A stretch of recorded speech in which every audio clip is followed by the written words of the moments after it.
அன்பின் பிதாவே, இந்த காலை வேளைக்கா உமக்கு நன்றி செலுத்துகிறோம். ஆண்டவரே, நீ நல்லவரும் நன்மை செய்கிறவருமாய் இருக்கிறீர். அதற்காக உம்மை துதிக்கிறோம், உம்மை ஸ்தோத்தரிக்கிறோம். ஆண்டவரே, உத்தமனுக்கு கர்த்தர் துணை என்று சொல்லப்பட்டிருக்கிறபடி நீர் எங்களுக்கு துணையாய் இருந்து இந்த நாள் முழுவதும் எங்களை காத்து வழி நடத்தும்படியாய் ஜெபிக்கிறோம். இந்த நாளின் வேத தியானத்தை எங்களுக்கு ஆசீர்வதித்து தாங்க. நீங்க எங்க கூட பேசுங்க. நேசிக்கிற இயேசு கிறிஸ்துவின் இனிய நாமத்தில் கேட்கிறோம் பிதாவே, ஆமென். யாக்கோபு 5வது அதிகாரம். ஐஸ்வர்யவான்களே கேளுங்கள், உங்கள் மேல் வரும் நிர்பந்தங்களின் நிமித்தம் அலறி அழுங்கள். ஐஸ்வர்யவான்களே, பணக்காரங்களுக்கு இப்ப ஒரு செய்திய சொல்லப்பட்டிருக்கு. உங்கள் மேல் வருகிற நிர்பந்தங்கள், நீங்க கஷ்டப்பட போறீங்க, அது அறிந்து அழுங்கள் அப்படின்னு சொல்லியிருக்கு. உங்களோட ஐஸ்வர்யம் அழிந்து உங்கள் வஸ்திரங்கள் பொட்டரித்து போயின. நீங்க சேர்த்து வச்சிருக்கிற இந்த செல்வம் எல்லாம் அழிந்து போகக்கூடியது, அழிஞ்சு போயிடும். உங்களோட ட்ரெஸ் எல்லாம் பூச்சி அழித்து போட்டுரும். உங்கள் பொன்னும் வெள்ளியும் துரு பிடித்தது. நீங்க சேர்த்து வச்சிருக்கிற பொன்னெல்லாம் துரு பிடிச்சிரும். அவைகள்ல இருக்க துரு உங்களுக்கு விரோதமாக சாட்சியா இருந்து அக்கினியை போல உங்கள் மாம்சத்தை தின்று கடைசி நாட்களில் பொக்கிஷத்தை சேர்த்தீர்கள். இப்ப நீங்க சேர்த்து வச்சிருக்கிற பொண்ணு வெள்ளி அதெல்லாம் துரு பிடிச்சிரும் அப்படின்னு சொல்லியிருக்கு. இத மத்தேயு 6வது அதிகாரத்துல 19, 21 ஆகிய வசனங்கள்ல இயேசு கிறிஸ்து தன்னுடைய உபதேசத்துல சொல்றாங்க, பூமியிலே உங்களுக்கு பொக்கிஷத்தை சேர்த்து வைக்க வேண்டாம், இங்கே பூச்சியும் துருவும் அவைகளை கெடுக்கும், இங்கே திருடரும் கன்னமிட்டு திருடுவார்கள். பரலோகத்தில் உங்கள் பொக்கிஷங்களை சேர்த்து வையுங்கள், அங்கே பூச்சியாவது துருவாவது கெடுக்கிறதும் இல்லை, அங்கே திருடர் கன்னமிட்டு திருடுகிறதும் இல்லை. உங்கள் பொக்கிஷம் எங்கே இருக்கிறதோ அங்கே உங்கள் இருதயமும் இருக்கும் அப்படின்னு சொல்லியிருக்கு. அப்ப நம்ம சேர்த்து வைக்கிற பொருள் பொண்ணு அதெல்லாம் துரு பிடிச்சிரும், அழிந்து போகக்கூடியது. அப்ப அந்த பொக்கிஷத்தை சேர்த்து வைக்காம பரலோகத்துல நம்மளோட பொக்கிஷங்களை சேர்த்து வைக்கணும். இங்க சேர்த்து வைக்கிறதெல்லாம் அழிவை கொண்டு வரக்கூடியது, அதுவே நமக்கு விரோதமா சாட்சியிடும். அப்ப பரலோகத்துல பொக்கிஷத்தை எப்படி சேர்த்து வைக்கிறதுனா, கர்த்தர் நமக்கு கொடுத்திருக்கிற ஐஸ்வர்யத்தை ஏழை எளிய மக்களுக்கு, தேவையுள்ள மக்களுக்கு, அல்லது தேவனுடைய ராஜ்ய பணிக்கு நம்ம செலவழிக்கும் போது அந்த பணத்தை நம்ம பரலோகத்துல சேர்த்து வைக்கிறோம். அப்படிப்பட்ட நற்கிரியைகள் செய்கிறவர்களா நம்ம காணப்படணும். இதோ உங்கள் வயல்களை அறுத்த வேலைக்காரருடைய கூலி உங்களால் அநியாயமாய் பிடிக்கப்பட்டு கூக்குரல் இடுகிறது. இந்த பணக்காரங்க என்ன செய்யல, தங்கிட்ட வேலை பார்த்த அறுவடை வேலை பார்த்த வயல்ல அறுவடை வேலை பார்த்தவங்களுக்கு கூலிய கொடுக்காம அநியாயமா அதை பிடிச்சு வச்சிருக்காங்க. அவங்களோட கூக்குரல் தேவனை போய் எட்டுது. அறுத்தவர்களுடைய கூக்குரல் சேனைகளுடைய கர்த்தரின் செவிகளில் பட்டது. அவர் சேனைகளோட கர்த்தர், அவருக்கு ஒரு பெரிய சேனை இருக்கு. அப்படிப்பட்ட கர்த்தரிடத்துல இந்த ஏழை ஜனங்களோட கூக்குரல் கேக்குது. அவங்களுக்குரிய சம்பளத்தை கொடுக்காம அநியாயம் செய்ததுனால அந்த கூக்குரல் அவர் ஆண்டவரோட சந்நிதியில போய் கேட்டது.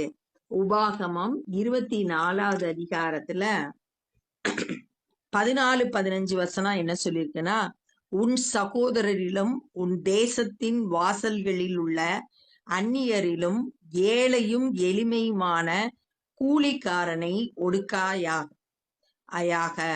அவன் வேலை செய்த நாளில் தானே பொழுது போகும் முன்னே அவன் கூலியை அவனுக்கு கொடுத்து விட வேண்டும். அவன் ஏழையும் அதன் மேல் ஆவலுமாய் இருக்கிறான். அதை கொடாவிட்டால் அவன் உன்னை குறித்து கர்த்தரை நோக்கி முறையிடுவான், அது உனக்கு பாவமாய் இருக்கும். கூலி கொடுக்கறது என்னைக்கு வேலை செஞ்சானோ அன்னைக்கு சாயங்காலத்திலே நீ கூலிய கொடுத்துரு. அவன் ஏழை, அவன் அதுல அந்த பணம் அவனுக்கு ரொம்ப முக்கியம், அதனால அவனுக்கு கொடுத்துரு. அப்படி இல்லைன்னா அது உனக்கு பாவமாயிரும் அப்படின்னு சொல்லிட்டு இங்க சொல்லப்பட்டிருக்கு. ஆனா இங்க இந்த பணக்காரன் என்ன செய்யல, கூலிய கொடுக்கல. பூமியிலே நீங்கள் சம்பிரணமாய் வாழ்ந்து சுகபோகமாய் உழன்றீர்கள். இந்த பூமியில இந்த உலக வாழ்க்கையில எல்லாம் உங்களுக்கு இருக்கிறதுனால, பணக்காரங்களா இருக்கிறதுனால சுகபோகமா வாழ்றீங்க. கொளுத்தவைகளை அடிக்கும் நாளில் நடக்கிறது போல உங்கள் இருதயங்களை போஷித்தீர்கள். நல்ல ஒரு விருந்துக்கு நல்ல கொழுமையானதை அடிச்சு சாப்பிட்டது போல உங்க இருதயத்தை போஷித்தீர்கள். நீதிமானை நீங்கள் ஆக்கினைக்குள்ளாக தீர்த்து கொலை செய்தீர்கள். அவன் உங்களோடு எதிர்த்து நிற்கவில்லை. அந்த ஐஸ்வர்யவான்கள் முதல்ல கூலிக்காரங்கள்ட்ட அநியாயம் செய்ததை பார்த்தோம். இப்ப அடுத்து என்ன செய்யறாங்கன்னா, கர்த்தருடைய பிள்ளைகள் நீதிமான்கள்ல குற்றவாளியின் தீர்ப்பு செய்து அவங்கள கொலை செய்யறாங்க.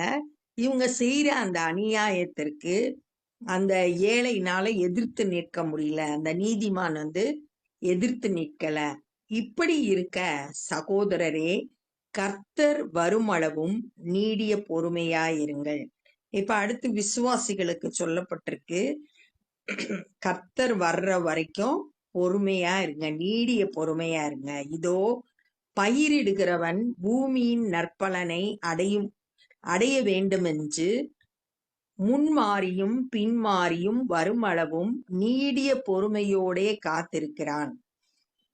இப்ப ஒரு எக்ஸாம்பிள் சொல்லப்பட்டிருக்கு. ஒரு விவசாயி தன்னுடைய விளைச்சல் நல்லா கிடைக்கணும்னா அவனுக்கு முன்மாறி பின்மாறி ரெண்டும் பெய்யணும். முன்மாறின்றது விதை விதைக்கிறதுக்கு முன்பாக ஒரு மழை பெய்யணும். இது அக்டோபர் நவம்பர் மாதத்துல பெய்கிற அந்த மழை. அடுத்து பின்மாறின்றது அறுவடை நாட்கள்ல பெய்கிற மழை. இது ஏப்ரல் மே மாசங்கள்ல பெய்யக்கூடிய மழை. இது ரெண்டும் பெய்தாதான் நல்ல அறுவடை கிடைக்கும். அப்ப அது அந்த மழைய தேவன் கட்டளையிடும்படியா அவன் நீடிய பொறுமையோடு காத்திருக்கிறான். அவன் அதுக்கு ஒண்ணும் செய்ய முடியாது, தேவன் கொடுத்தாதான் பெற்றுக்கொள்ள முடியும் மழைய. அதனால பொறுமையோடு என்ன செய்யறான், காத்திருக்கிறான். நீங்களும் நீடிய பொறுமையோடு இருந்து உங்கள் இருதயங்களை ஸ்திரப்படுத்துங்கள், கர்த்தரின் வருகை சமீபமாய் இருக்கிறதே. அதனால நீங்களும் நீடிய பொறுமையா இருக்கணும். இருதயம் ஸ்திரப்பட்டிருக்கணும், அலமோதக்கூடாது. ஏன் இன்னும் ஆண்டவர் வரல, ஏன் அப்படின்னு சொல்லிட்டு கேள்வி கேட்காம, இருதயத்துல உலட்டாம, கர்த்தருடைய வருகை சமீபமா இருக்குன்ற எண்ணத்தோட, அந்த விசுவாசத்தோட நீடிய பொறுமையோடு இருந்து இருதயம் ஸ்திரமா இருக்கணும். கர்த்தருடைய வருகைக்கு ஆயத்தமாக்கப்பட்டவர்களா இருக்கணும். சகோதரரே, நீங்கள் நியாய தீர்ப்பு தீர்க்கப்படாதபடிக்கு ஒருவருக்கொருவர் விரோதமாக முறையிடாதிருங்கள். நியாய தீர்ப்பு கொடுக்கிறவர் கர்த்தர். அவர் நியாய தீர்ப்பு கொடுக்கும்போது நம்ம குற்றவாளியா நிறுத்தப்படாதபடிக்கு ஒருத்தருக்கு ஒருத்தர் பேசக்கூடாது. இதையே நம்ம 4வது அதிகாரம் 11வது வசனத்துல நம்ம வாசிச்சோம். ஒருத்தருக்கு விரோதமா பேசக்கூடாது. நியாயம் தீர்க்கிறது கர்த்தர் தான், அவர் தான் ஜட்ஜு, அவர் தான் ரட்சிக்கிறதற்கும் அழிக்கிறதுக்கும் வல்லமை உள்ளவர். நம்ம யாரையும் நியாயம் தீர்க்க கூடாது, குற்றவாளின்னு சொல்லக்கூடாது அப்படின்னு சொல்லிட்டு பார்த்தோம். அதேதான் இங்க திரும்ப சொல்லியிருக்கு. இதோ நியாயாதிபதி வாசற்படியில் நிற்கிறார். ஜட்ஜி எங்க நிக்கிறாருன்னா வாசப்படியில ஆயத்தமா இருக்காரு, ரெடியா இருக்காரு. ஆண்டவரோட வருகை ரொம்ப சமீபம், அவர் நியாயம் தீர்க்க போறாரு. அதனால நம்ம ஒருத்தருக்கு ஒருத்தர் விரோதமா முறையிடக்கூடாது. என் சகோதரரே, கர்த்தருடைய நாமத்தினாலே பேசின தீர்க்கதரிசிகளை துன்பப்படுதலுக்கும் நீடிய பொறுமைக்கும் திருஷ்டாந்தமாய் வைத்துக் கொள்ளுங்கள். என்ன சொல்லியிருக்குன்னா, கர்த்தருடைய நாமத்துல தீர்க்க தரிசனம் சொன்ன தீர்க்கதரிசிகள் அவங்க துன்பப்படுறாங்க, நீடிய பொறுமையா இருக்காங்க. அந்த துன்பத்துல நீடிய பொறுமையா இருக்காங்க. இப்ப 1வது அதிகாரத்துல, யாக்கோபு 1வது அதிகாரத்துல பார்த்தோம். விசுவாசத்தின் பரீட்சை பொறுமையை உண்டாக்குறதுனால அத சந்தோஷமா ஏற்றுக்கொள்ளுங்கள் அப்படின்னு சொல்லிட்டு சொன்னதை பார்த்தோம். நீடிய பொறுமை பூரண கிரியை செய்ய கடவுதுன்னு சொல்லிட்டு 1வது அதிகாரம் 4வது வசனத்துல. அப்பதான் நம்ம நிறைவுள்ளவர்களாய் இருப்போம், பூரணராய் இருப்போம் அப்படின்னு சொல்லிட்டு அங்க சொல்லப்பட்டிருக்கு. இப்ப தீர்க்கதரிசிகள் துன்பப்படுதலுக்கும் நீடிய பொறுமைக்கும் எடுத்துக்காட்டா இருக்காங்க நமக்கு. ஆண்டவருடைய நாமத்தின் நிமித்தம் அவங்க தீர்க்க தரிசனம் சொன்னதுனால நிறைய கஷ்டங்களை அனுபவிக்கிறாங்க. அந்த கஷ்டத்தின் மத்தியில பொறுமையா இருக்கிறத நமக்கு எடுத்துக்காட்டா வைக்கப்பட்டிருக்கு. எரேமியா தீர்க்கதரிசி வாழ்க்கையில 20வது அதிகாரம் 2வது வசனத்துல எரேமியாவை அடிச்சு துன்பப்படுத்தினாங்க. எரேமியா 32:2 வாசித்து பார்த்தோம்னா அவரை காவல் அறையில போட்டு துன்பப்படுத்தினாங்க. எரேமியா 38:6 தண்ணீர் இல்லாத கிணத்துல கொண்டு போய் போட்டு சேத்துல அவரை போட்டு வச்சாங்க. இது எல்லாம் எரேமியா எதுக்காக கஷ்டத்தை அனுபவிச்சாரு அப்படின்னா, கர்த்தருடைய வார்த்தைய சொன்னதுனால, கர்த்தருடைய நாமத்தினால தீர்க்க தரிசனம் சொன்னதுனால இந்த கஷ்டங்களை எல்லாம் அனுபவித்தார். அந்த கஷ்டங்களை எல்லாம் பொறுமையோடு சகித்தார்.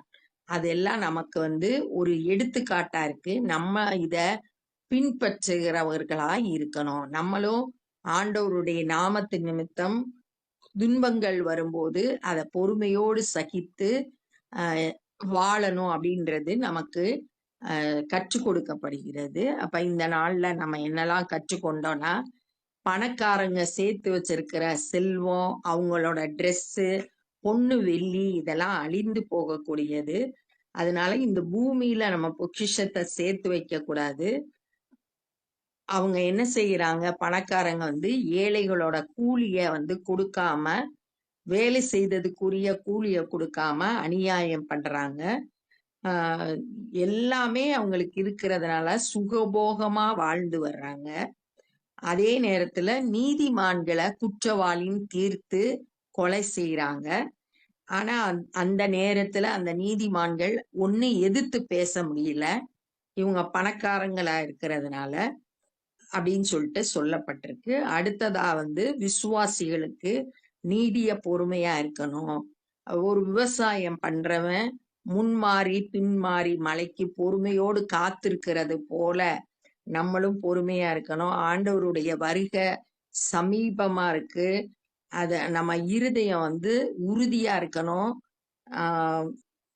நீடிய பொறுமையோடு இருந்து கர்த்தருடைய வருகைக்கு ஆயத்தப்பட்டவர்களா காணப்படணும். யாருக்கும் விரோதமா நம்ம தீர்ப்பு செய்யக்கூடாது.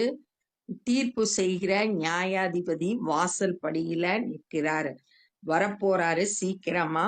அவர்தான் தீர்ப்பு செய்வாரு.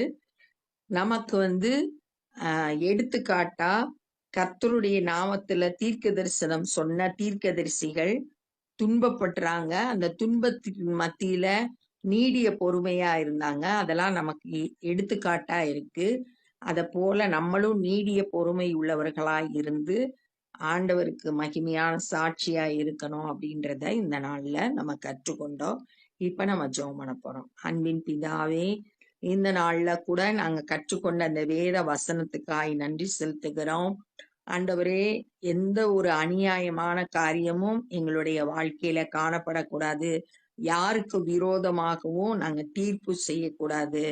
ஆண்டவரே, இந்த நாள்ல கற்றுக்கொண்ட போல ஆண்டவரே நீடிய பொறுமை உள்ளவர்களாய் இருக்கணும். உம்முடைய நாமத்தின் நிமித்தம் தீர்க்க தரிசனம் சொன்ன தீர்க்க தரிசிகளை எங்களுக்கு எடுத்துக்காட்டாய் நீங்க வைத்திருக்கிறீர். எரேமியா தீர்க்க தரிசியை போல உபத்திரவத்தின் மத்தியில நாங்களும் பொறுமையா இருக்க கர்த்தர் எங்களுக்கு கிருபை செய்து வழி நடத்துங்க. எங்க ஒவ்வொருவரையும் தொட்டு ஆசிர்வதிங்க. இந்த நாள்ல சுவிசேஷ பணியை செய்கிறவர்களை கர்த்தர் ஆசிர்வதிங்க, பயன்படுத்துங்க. அநேகர் ரட்சிப்பை பெற்றுக்கொள்ள உதவி செய்யுங்க. நாங்களும் மற்றவர்களுக்கு உம்முடைய அன்பை சொல்ல கிருபை தாரும்.